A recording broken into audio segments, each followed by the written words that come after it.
If you think you might need to make some employees redundant, what are some of the things you need to be thinking about? Well, firstly, what do we mean by redundancy? A redundancy situation is one where there is a reduced requirement for work of a particular kind, or a reduced requirement for employees to carry out that work at a particular place. So where numbers of employees are going to be reduced going forward because of a downturn in work or a reduced requirement for employees to do the work, then that's a redundancy situation. An employer has a duty to avoid redundancies where possible. So before embarking on a redundancy exercise, an employer should consider are there other things that it can do to avoid redundancies, like if it's going to be a temporary situation, perhaps considering a period of reduced hours or temporary layoff, or in the current climate availing of the furlough scheme if in the longer term there maybe isn't going to be the requirement to reduce employee numbers, but there is in the shorter term. Or an employer might consider whether or not employees might consent to a reduction in working hours across the board, or looking at things like restricting recruitment, restricting overtime, those sorts of things before embarking on a redundancy exercise. Or it's important to show that you've considered other options. If, having considered other options, the employer thinks that redundancies are inevitable, the employer may wish to consider whether or not they want to invite volunteers for redundancy. Now, an employer should probably only do this if they're content for any of the employees at risk of redundancy to volunteer, because it's difficult to ask for volunteers and then turn down certain individuals who you want to keep. And then you go through the compulsory exercise and everybody knows that those individuals aren't going to be selected, so it can slightly compromise the selection process if you ask for volunteers and then turn down certain applicants. So assuming that all other avenues have been explored and the employer has to embark upon compulsory redundancy, then what are some of the steps in that process? Each case will depend on its own particular circumstances, but this is an outline that will be applicable in the vast majority of redundancy consultation exercises. So the first thing the employer should do is identify the pool of employees who are at risk and from whom the redundant employees will be selected. Now that can be a pool of one if there's only one particular area of work carried out by one person that's at risk, then that's relatively straightforward. If you have 4 employees doing the same or similar job and you only need 3 and you need to select one to be made redundant, then you have to come up with fair scoring criteria. So what are some of the skills, qualifications, experiences, conduct, attitude, performance issues that you could use to measure employees against each other to select the one who is the most appropriate candidate for redundancy. And the more objective you can make that criteria, the better. So the more sort of specific examples you have of quality of work and attendance record and all of those sorts of things, then the better. Now, you need to be careful that your criteria isn't discriminatory. So if you are using attendance record, which is a good objective thing to measure because people can't really argue with how many days they've had off in the last year, but you would need to discount things like pregnancy-related absences and disability-related absences, and just making sure that in applying that criterion that there's nothing discriminatory in doing that.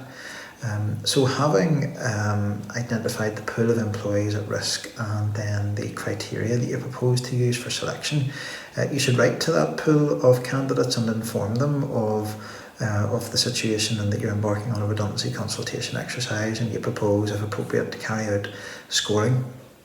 to decide who should be selected for redundancy. And then it's good practice, but not absolutely essential at that stage, just to allow some time for that to sink in and to invite employees to come forward with suggestions. So they might all get together themselves and say, well, look, it might be better for us all to work a 4-day week than for one of us to be made redundant. Or they might have some other idea about avoiding redundancies. And it's good to just take some time to consider those before moving forward. But assuming that the employees don't come up with anything that you haven't thought of, and 99 times out of 100 you will be at that stage moving on to the next stage of scoring. It's helpful to have, if possible, two managers or senior leaders in the organisation carrying out the scoring, and then adding those scores together and taking an average, and then depending on the numbers that you need to make redundant, then the bottom 1, 2, 3 or however many it is that you need to make redundant then are provisionally selected. So what you do at that stage is you write to those individuals who are provisionally selected after the scoring exercise, and you invite them into a meeting to discuss their provisional selection, and they have the right to be accompanied at that meeting by a work colleague or a trade union rep. Now, it's not essential, but I think it's good practice at that stage then to also write to the employees in the pool who are not provisionally selected to let them know that you've carried out the scoring and that at this stage they aren't provisionally selected. And I say at this stage because the selection of the employees after the scoring exercise is subject to consultation with them. So if an employee provisionally selected makes representations about why their score is too low, and they bring up something that the employer had forgotten about or hadn't thought of, or makes a representation that makes the employer think that they have scored that employee too low, then there is the possibility that that employee then sort of moves up in the ranking, and then that bumps someone else down. So you have to allow for that. So you can't tell an employee in the pool that they're safe until you have consulted with the employees who are the lower scoring. So you want to strike a balance between not having people who aren't provisionally selected sort of hanging on and unduly worried about the process. You want to give them some sort of assurance that they're not selected, but also with the caveat that they might be selected if representation from the employees provisionally selected means that they are bumped down the pecking order. So in that first consultation meeting with the employees selected for redundancy after the scoring exercise, it's really important that you go over with them the rationale for the proposed redundancy, why they've been provisionally selected, and you give them an opportunity to comment on their scores and their position within the pool. And it's helpful for context if they see the average score against each of the criteria,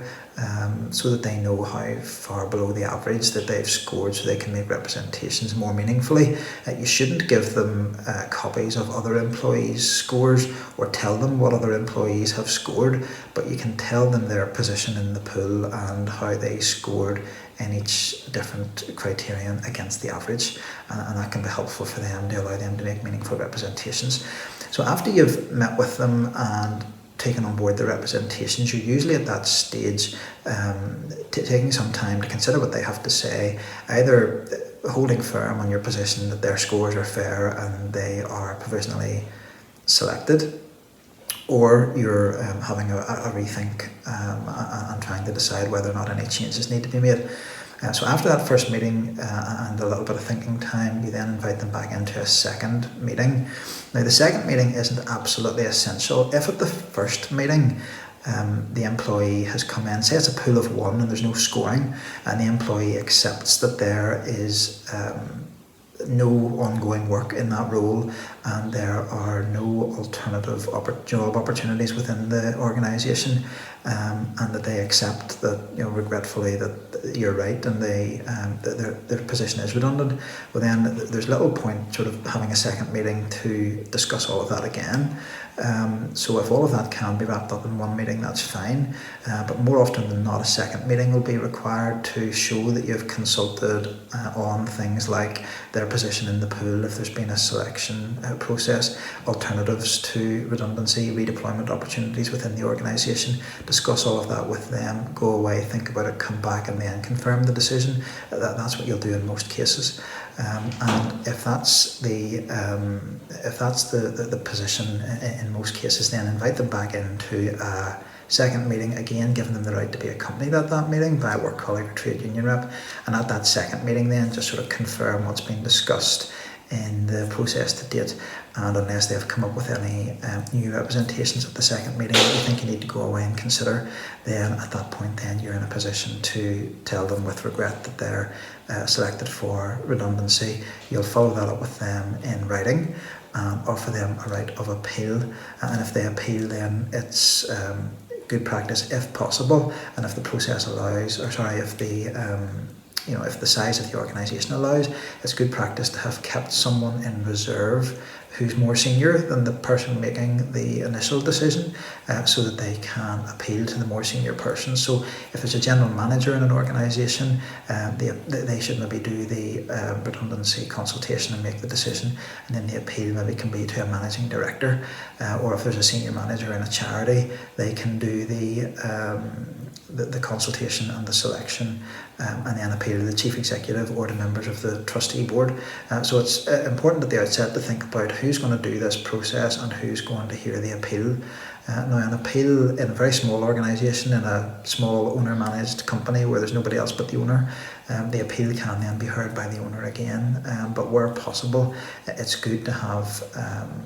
at least two people, one to carry out the consultation and make the decision, and one then to hear an appeal if that's possible. So I hope that overview of what a redundancy process normally looks like is helpful. Each case, as I said, turns on its own facts, and there'll be different things to consider as each process unfolds, but in broad terms that's the outline that we would expect employers to follow in the vast majority of redundancy cases.